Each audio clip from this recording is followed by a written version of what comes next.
Guest wasn't behind me this time. It was in the reflection and it was rising.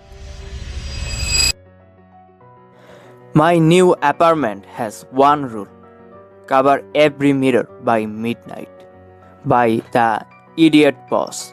I'm typing this on a library computer at 4 am because I left my laptop an hour ago and have no plans on going back for it. If you are reading this and looking for a cheap apartment in the Pacific Northwest, avoid the Greystone district at all cost. Don't sign the lease, don't take the keys, and for the love of everything holy, if you see an addendum that reads Midnight Guest Protocol, get the hell out. I thought I was slick. I thought I was snagging the steal of a century. An $800 a month, 2-bedroom loft. I didn't care that the property manager, a twitchy woman who I'll refer to as Mrs. G, refused to make eye contact when she thrust the pen at me, nor when she said the plumbing gurgled at night. I signed my name, I took the keys, and then she handed me the welcome kit.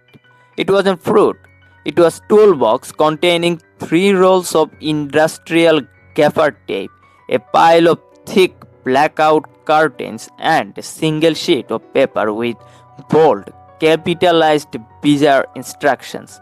The rules are non-negotiable, she warned me.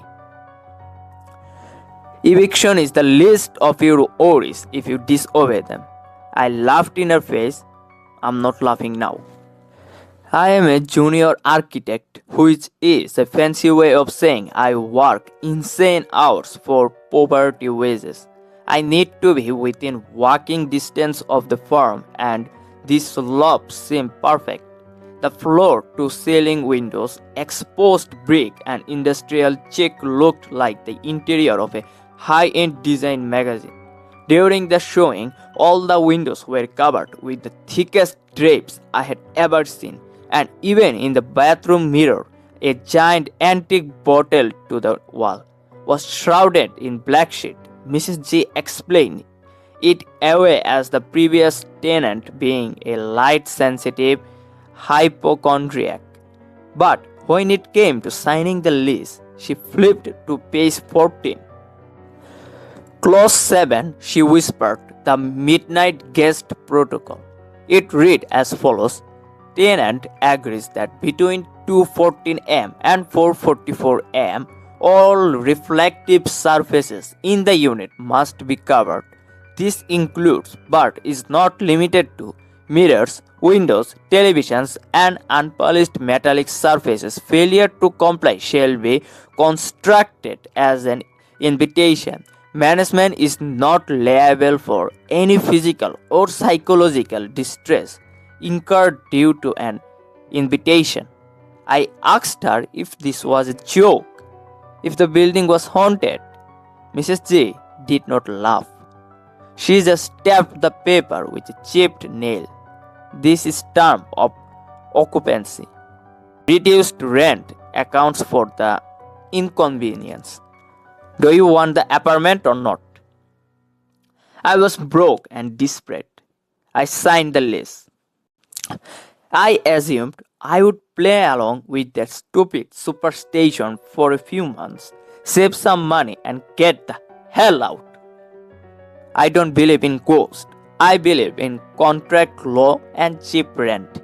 The first night I moved my stuff in, I was thoroughly embarrassed, but did my rounds covering the reflecting surfaces. I set an alarm on my phone for 1:50 am, got around the apartment and pulled down all the curtains, threw a towel over the bathroom mirror, and spun the computer monitor around.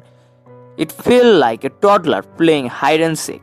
The first week was incredibly eventful, a bit boring really. I would do my rounds and then drift off to sleep to the muffled sound of traffic. The walls are very thick, concrete and brick, so once the curtains are drawn, you are in your own sealed of little world. But about midway through the second week, things started to shift. Though I can really explain how I know, It was this intense feeling, the kind where you feel the prickles on your neck when someone's staring at you, just 100 times worse. Around 3 a.m. one night, I got thirsty, the kind of half awake, stumbling to the kitchen to get a glass of water thirsty. I would skip turning on the light, navigating by the ambient street light filtering through the crack between the drapes and the window. I grabbed a clean glass of the dish rack and turned on the tape. When I raised the glass to my lips, I froze. My microwave. I completely forgotten the door. It was black glass and shiny, a perfect mirror of the dark kitchen behind me. Except it wasn't. In the reflection in the microwave was a figure, tall and incredibly thin. It was wrapped in what looked like damp bandages, and angle of its head seemed impossible. Its skull nearly resting on its shoulder. It was looking at me. The glass slipped from my fingers and shattered on the floor. Since then, I went militant, not just tapping the mirrors, I taped them. I taped over the shiny chrome on my toaster. I taped over the glass front of my oven. I even put a metal screen over my laptop and my phone, and I still shut it down and buried it under my pillow way before 2:14 a.m. I started doing research by going to the city archives. The lofts were a textile factory back in 1920s that caught fire in 1928. 12 people died in that room lined with mirrors. Then I looked into the tenants before me. They didn't just moved out. I found a police report for the apartment 3 doors down. Domestic disturbance call. They found the tenant screaming in the bathroom, glowing at the mirror, saying, "It's not me. That's not me in there." I should have left then. I should have paid the lease break free and slept in my car. But humans are stubborn creatures. I told myself I had this under control. I had a system. As long as I stuck to the rule, the midnight guests could not enter. The list stated that an uncovered reflecting service was an invitation. If I did not invite it, it could not enter. It had rules. But I forget one detail: the most dangerous reflective surface is not a mirror or a window. Tonight I had a deadline on a huge stadium rendering for work. I was running on caffeine and sheer anxiety. I stayed up late and the time hit 2 a.m. I saved the project, shut down the computer and did my rounds. Big mirror cupboard. Checked the windows. Checked the appliances. Felt safe.